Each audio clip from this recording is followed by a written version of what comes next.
Cruz being in the race, because Ted Cruz impressed me before his filibuster.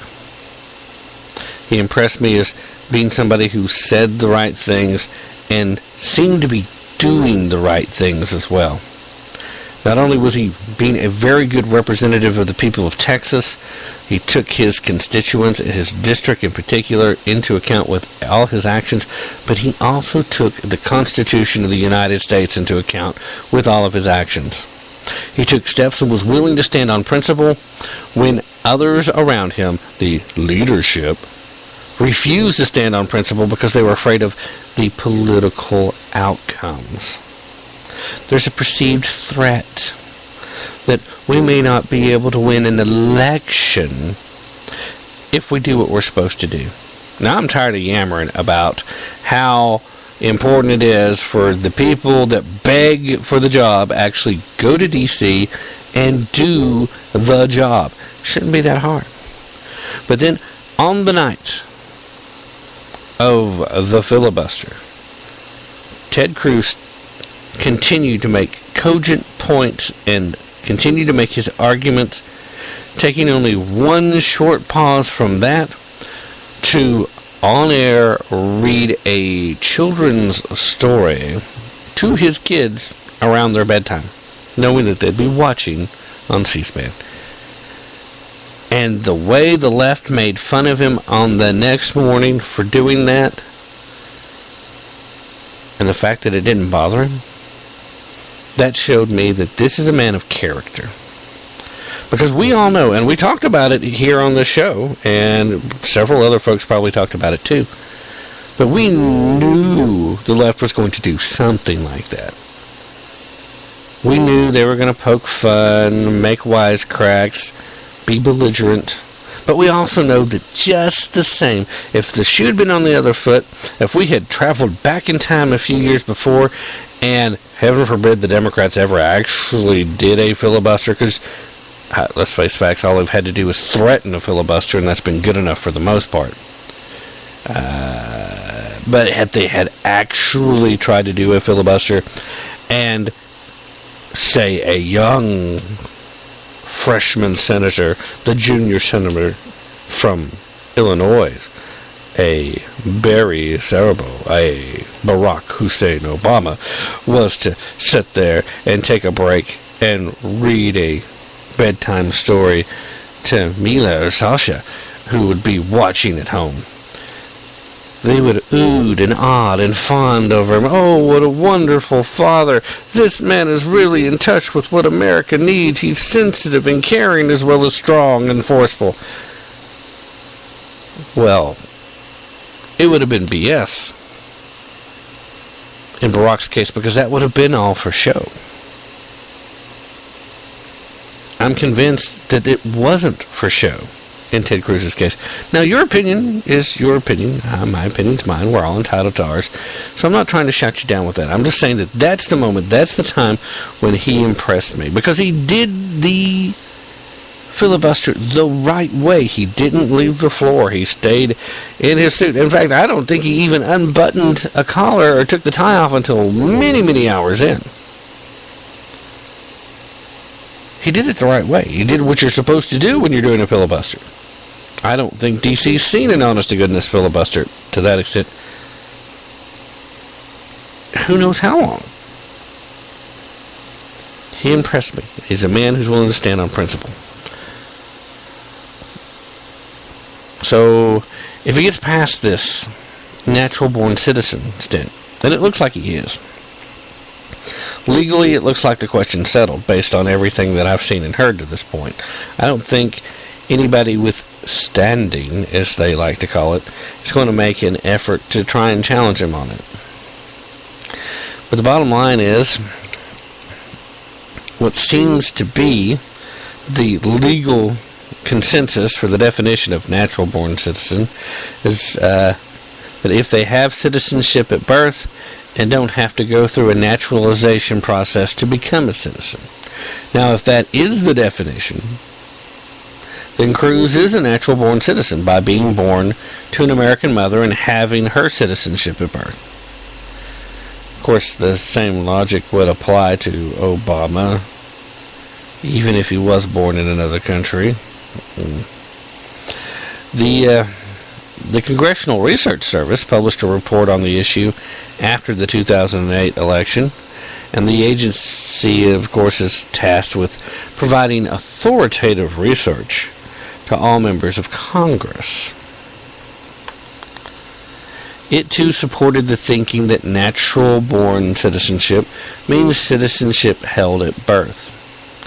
But the Supreme Court, the ultimate arbiter of the constitutional question, has never really ruled on the matter, and that means still a certain note of uncertainty.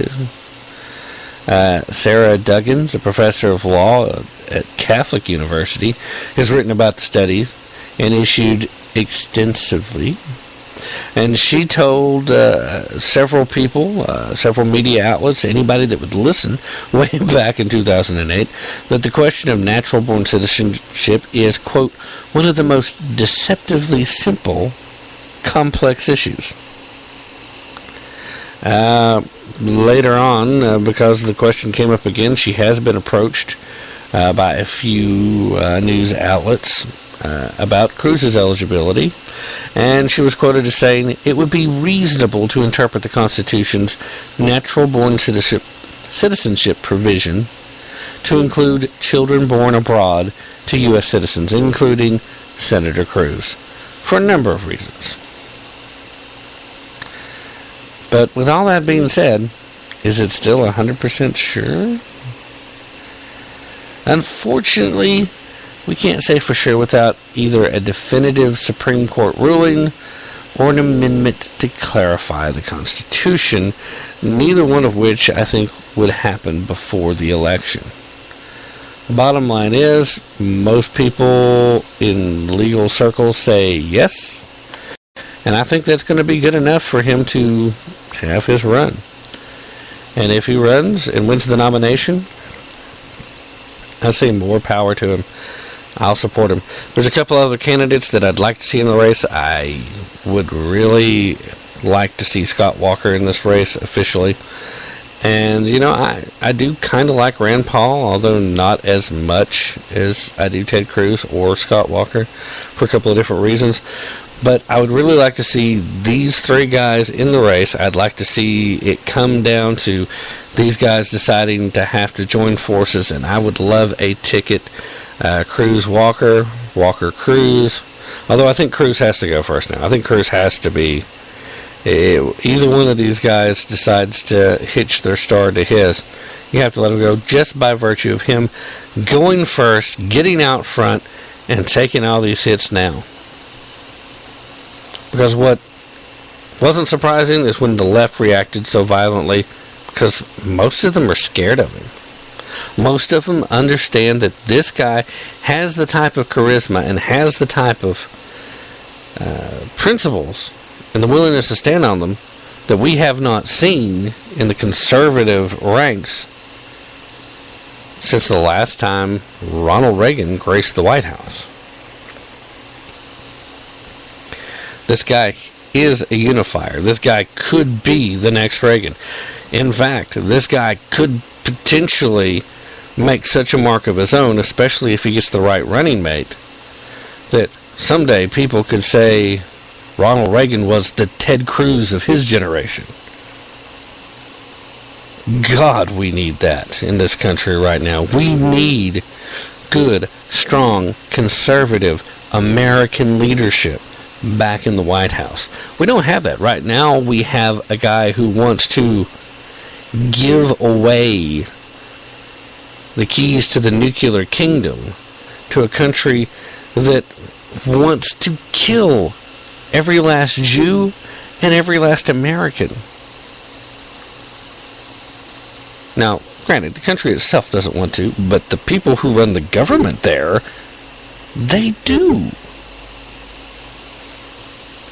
This is who we're negotiating with. This is who we're going to try to enter into binding agreements with.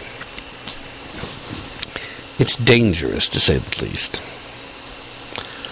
We need the type of president that when he says something, to a foreign nation, they believe what he says. If he gives a warning that America will react, and this is how we'll react to your behavior in a certain fashion, they need to know what's going to happen. There's going to be follow-through. Not just, here's a red line that we're going to change once you cross it, and then change again, and then say, well, I never had a red line. Please. Now, yeah, I get that Obama doesn't really call very many of the shots in his administration. He doesn't, okay? In fact, Obama may be a nice guy. He certainly seems nice enough sitting at the court side of the Princeton basketball games because Michelle's niece is playing, and of course he somehow thinks that's going to make him look cooler. I mean, he may be a nice guy. He may not even be the ideologue that everybody seems to think he is. Because let's face it, these policies, they're not his. It's not his White House. He's just a front guy. We know this. We've seen all the signs. We know all the evidence. He doesn't even take security briefings. There's no way he could. Remember, every single time something breaks out, the first he hears about it, it's the same way we do. Watching the television news or reading the newspaper. Doesn't matter what it is that's happening. That's always his source of information. So obviously this man does not take security briefings. And why would he? In fact, I'd say he probably still doesn't know what Benghazi was. I bet you Hillary does. I bet you Hillary wished she could have got those emails erased much sooner before anybody found it out. Where she had them stored to erase them from in the first place. Didn't I say I wanted to stay away from the Dems? Yes, let's get back. But anyway, we understood, we knew the attacks were coming. But what about the folks on the right that attacked? I mean, Rand Paul made a statement, came out pretty negative. Here's what I have to say to Rand. Rand, I definitely want you in the race, but here's the deal. Rand, make the case for you. This is the part of the process in campaigning for the nomination that you make the case for you. You don't worry about making a case against anybody else in the field until a little later on. Right now is the time to make the case for you. And you've got a great case to make. So make the case for you, Rand. Leave Ted alone. Ted likes you. Every interview that I've heard so far, when your name pops up, he likes you, he respects you. Now, whether that's true or not behind the scenes, who knows? But again, Ted Cruz, to me, is the kind of guy that seems believable enough. I mean, maybe he's just better at the game. Maybe I'm falling for the same traps. Maybe I'm just so desperate for a real leader that I'm willing to see one where there isn't. Maybe.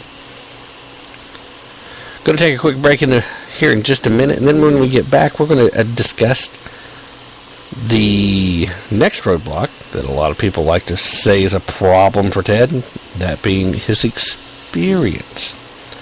And of course, people are trying to draw comparisons between his experience and the occupiers' experience. We'll talk about that when we get back. That'll be in just a moment. Stay with me.